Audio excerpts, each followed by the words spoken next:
That is very true. So here we have our vocab.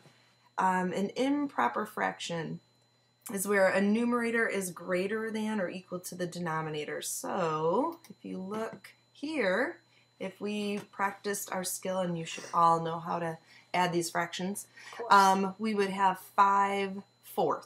So that probably looks different to you. Numerator is bigger than the denominator. That's all an improper fraction is.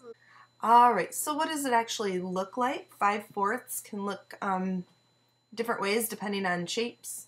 But here we have 5/4. We have 1, 2, 3, 4, 5 shaded in out of each fourth that we see here. So that's one way to look at it.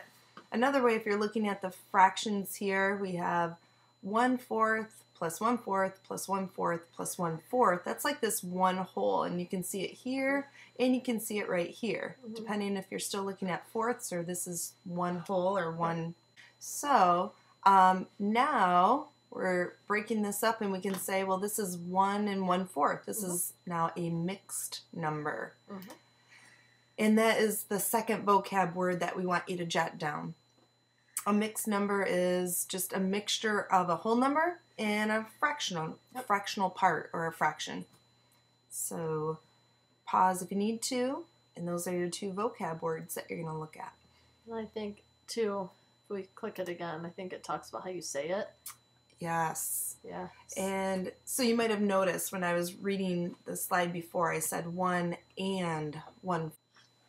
So now for thinking about how we want to change mixed numbers to improper fractions. So we're going to talk about, there's a couple different ways. I'm going to show you one way, and then Mrs. Bush is going to show you maybe a little shortcut. But let's look first here at an example.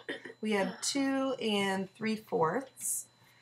And if we really think about breaking this apart, that's really like saying, okay, we have 2 wholes plus 3/4. Breaking it up even more. We can break up this 2 wholes as 1 and 1.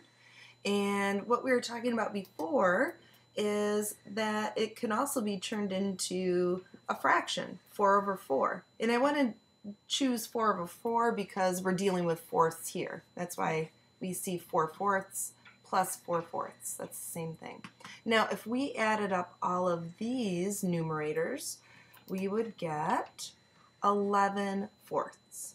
So that is one way to solve. When you see a mixed number, you can turn it into an improper fraction by sort of breaking it all up like this. And let's just look at one more as an example to help you out. Here we have 3 and 2/5, and once again we're just going to break that up. So now we have 3 wholes broken up, and as you know, as fractions then that would look like 5/5 3 times. So we have 5/5 plus 5/5 plus 5/5, and then you don't want to forget about the extra 2/5 over here. So adding those up, we should get 17/5. I don't know if we mentioned it, but you should have at least one of those two. You should have all the steps written out, so at least you can refer back to it if you've forgotten. So a lot of times, I don't know if you have this problem, but kids say, I don't remember how to do that. Well, I tell them to go back and look in the notes. And so definitely. If you don't have this, it's going to be a problem for you. I got a little excited. I wanted to show you right away. But yes, make sure, pause, rewind if you need to, and jot one of those examples down. And the good news is there is a shortcut. So if this seems a little long and you're going, whoa, that's going to take forever, there is a shortcut, and there's actually a little acronym to help you remember. Get mad. So the M, the A, and the D all stand for something different. The M stands for multiply, and I'll show you the example that does this. But the first step you would do if you have a mixed number is multiply the denominator and the whole number. And you're adding the numerator to that. And after that, so that's the A for the mad, and after that is the denominator, just leave it alone. Leave that denominator alone. So here's the example. If we had that 2 and 2/5, first step is to multiply the denominator and the whole number. So 5 times 2, which gives us 10. Then the A, add the numerator. So 10 plus 2 is 12. And then the D, leave the denominator alone. So we have 12/5. So, a little shortcut for you. But I also think sometimes I'll tell the kids, my students, to go like around the clock. They're going this way around the clock, clockwise. So, times, add, and then it stops up here. But that's another little trick. So, whichever of those works for you, that's what we want you to try on these two. So, there's 2 examples. We want you to convert these mixed numbers into improper fractions using whichever way you prefer.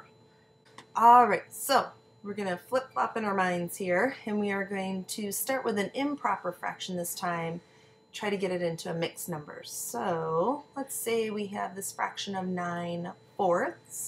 What we're going to do is think about, okay, well, I can fit, or I can break that up. Now I have 4/4 plus 5/4, and that would equal 9/4. I noticed you just pulled out a whole from there. Since you were talking about denominators, we had, like you pulled out one whole from there. So we have 4/4 here, but look here, we still have an improper fraction. That means I could fit another 4/4 to get another whole. Yep. So now it's broken up like this. I have 4/4 plus 4/4, and then I just have this little leftover part right here. So as a mixed number, oh yeah, here's my little holes. Then I'm going to get 2 and 1/4. So we're just sort of breaking it down. Yep. Pretty much backwards from what you did before. I don't know if you saw that zoom ahead. I know, but it's I so said quick. there is another shortcut. Lucky you. Maybe unlucky though, this one involves division. Yeah. So instead of pulling out the whole and then figuring out how to add them through like this, you can use division. So the way I guess I think about it, just in my head, is I think how many times does 7 go into 10? And the way that you'd write that looks like this. Okay? So how many times does 7 go into 10? So 10 becomes my numerator. Or my numerator, 10 is my numerator. It doesn't become my numerator. 10 is my numerator. It goes on the inside of this division sign. So I tend to think of N for numerator, N for the inside, if that helps you remember it. So I have that come down here, and I figure out 7 goes into 10 once, and then you go through the whole long division process. 7 times 1 is 7, subtract it 3, and my 3 now becomes my numerator. So I have 1 and 3/7. So when I think about it, just speaking it, and this picture hopefully will help. If I had 7/4, I think to myself, how many times does 4 go into 7? Once. Just one time, right? Yeah.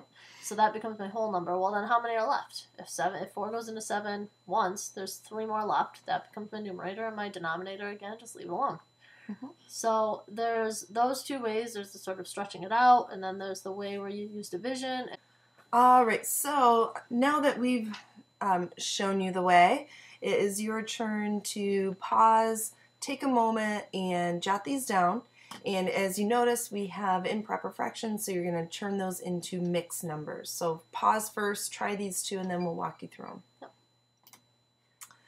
All right, wow. Okay, so looking here, we have 12 divided by 5, or I guess you're right. I do the same thing. I look here and think 5 goes into 12. How many times?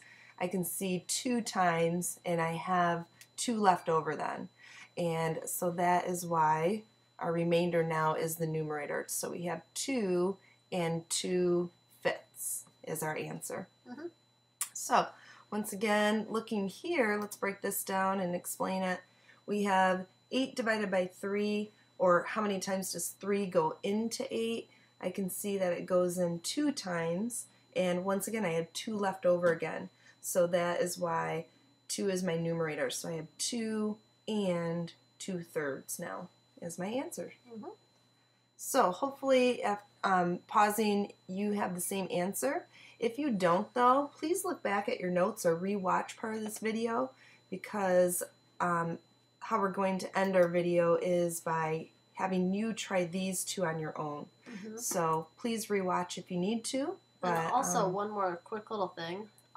If you get your answer and you want to double check it, so let's say you're a lot better at converting mixed numbers into improper fractions than you are about going the other. Just like check your answer and see if you actually get it right.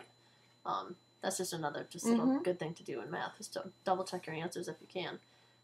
So definitely. Yeah. So do that, and then give these two a try, and we will check those 4 I think they had to do, right? Yeah.